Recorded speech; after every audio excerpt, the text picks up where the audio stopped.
Nagluto na iti parya ng masasukutan na eh.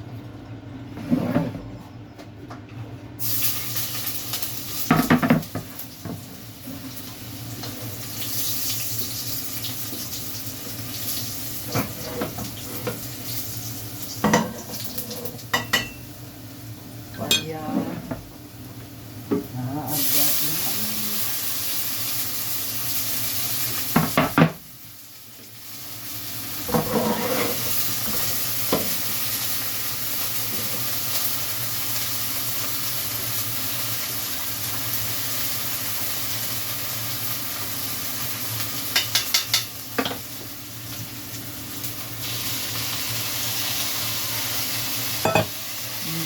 Ito masih karya na dati balaton na.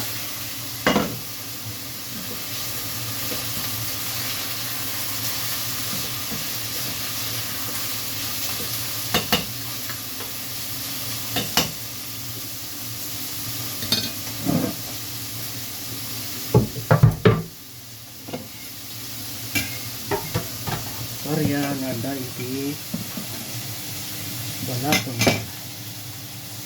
Yan, karansat.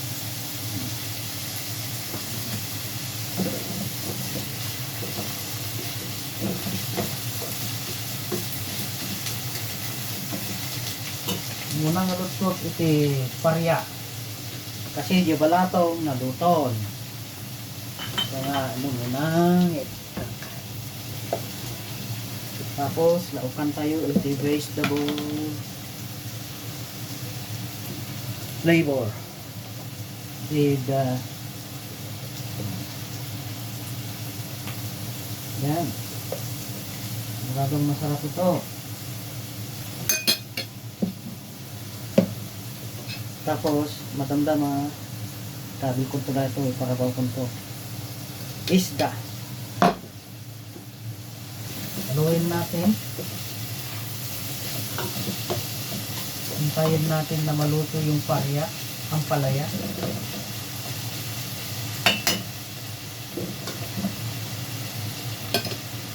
Ang palaya,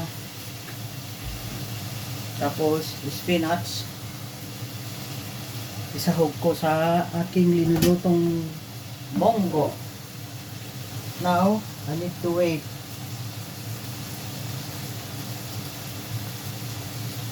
Ang palaya na maluto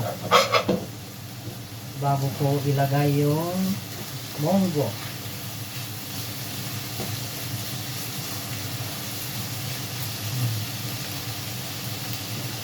And then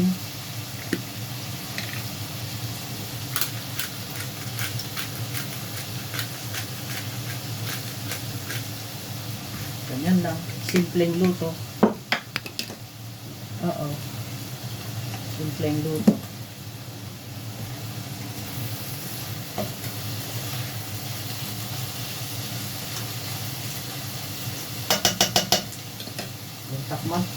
Takpan ko muna.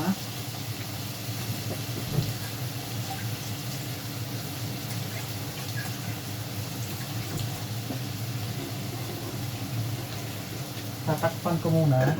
Hintayin ko na maluto yung ampalaya bago ko ilagay yung monggo. Kasi itong monggo naluto na.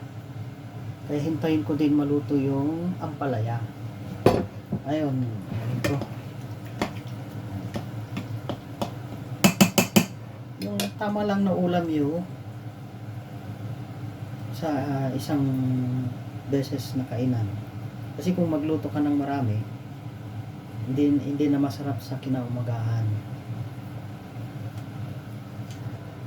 Kailangan kung magluto ka ng ulam sa bahay lang, kailangan kaunti lang lutuin mo. Yung eksaktong maubos nyo. Mahirap yung nagluluto ka ng marami.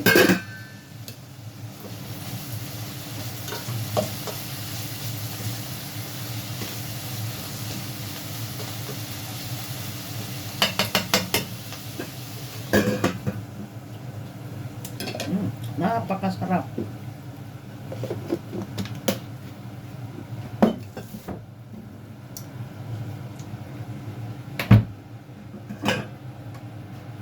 Pause muna, pause.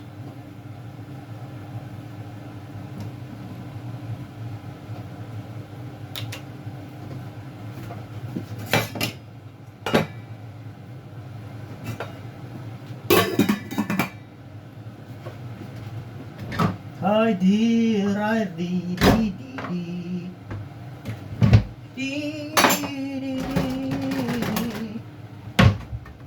Wala tayong magagawa, luto na lang tayo. Ano ba ito? Di di di di di di di.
Hindi pa luto.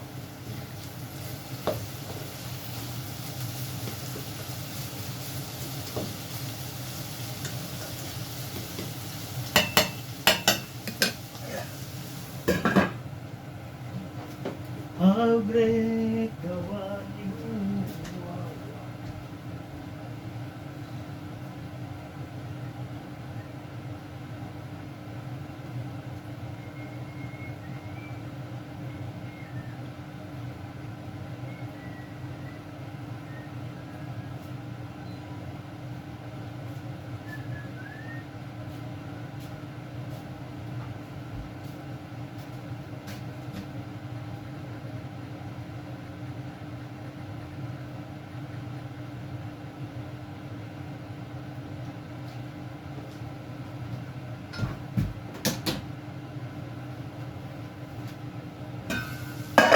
Yan, pwede na. Ilagay na natin ang munggo.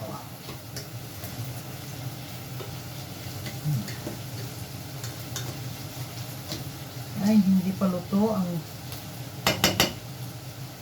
natin.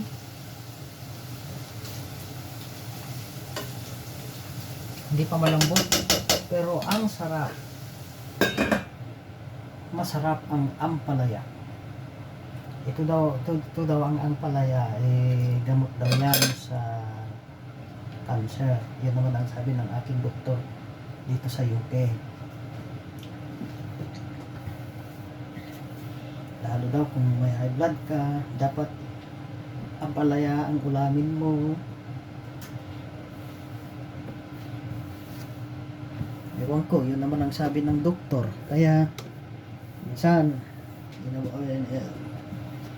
hindi na ako masyado nag-uulam ng mga karne dahil pag nag-ulam ako ng karne, tumataas ang aking blood pressure. Kaya ayun, luto na ang ampalaya. Ngayon ilagay ko na itong munggo.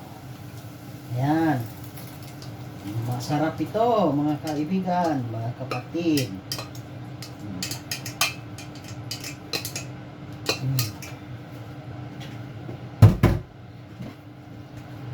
Ayun.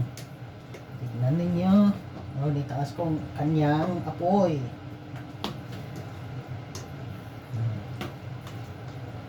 Ampalaya at monggo. Bunga ng ampalaya.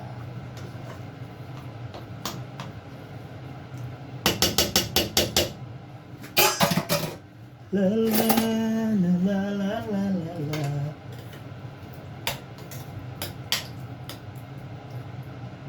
Tikman ko nga.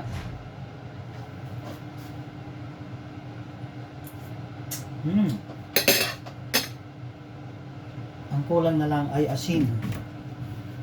Asin.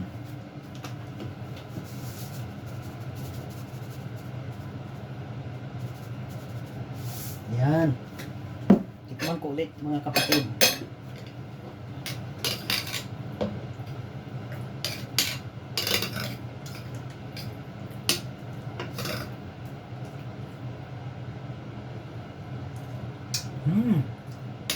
Katamtaman lang ang lasa.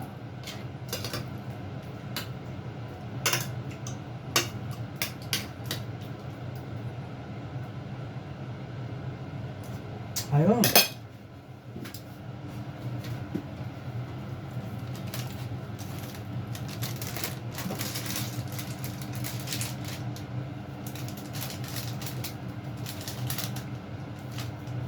Pampalasa.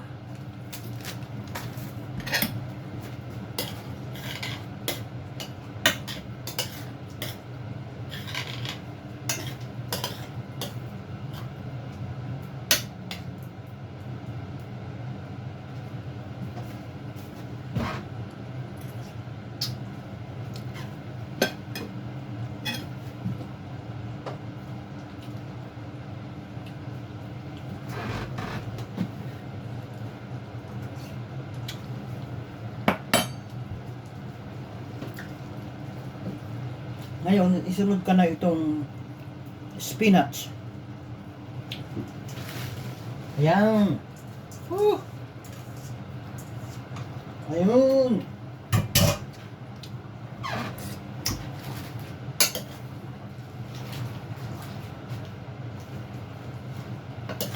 Pagkatapos nito, pwede na tayong kumain ng panghapunan, mga kapatid.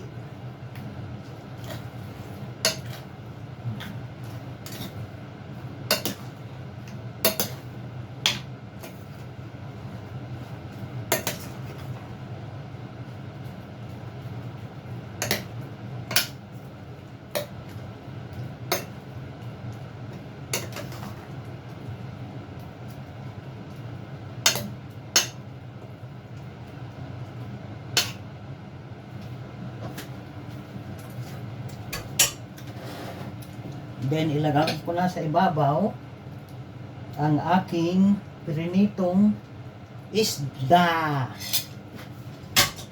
Ayan mga kapatid, luto na. Tayo'y kumain na. And goodbye, goodbye, goodbye. See you for another episode. Sarap. Masarap, malinamnam.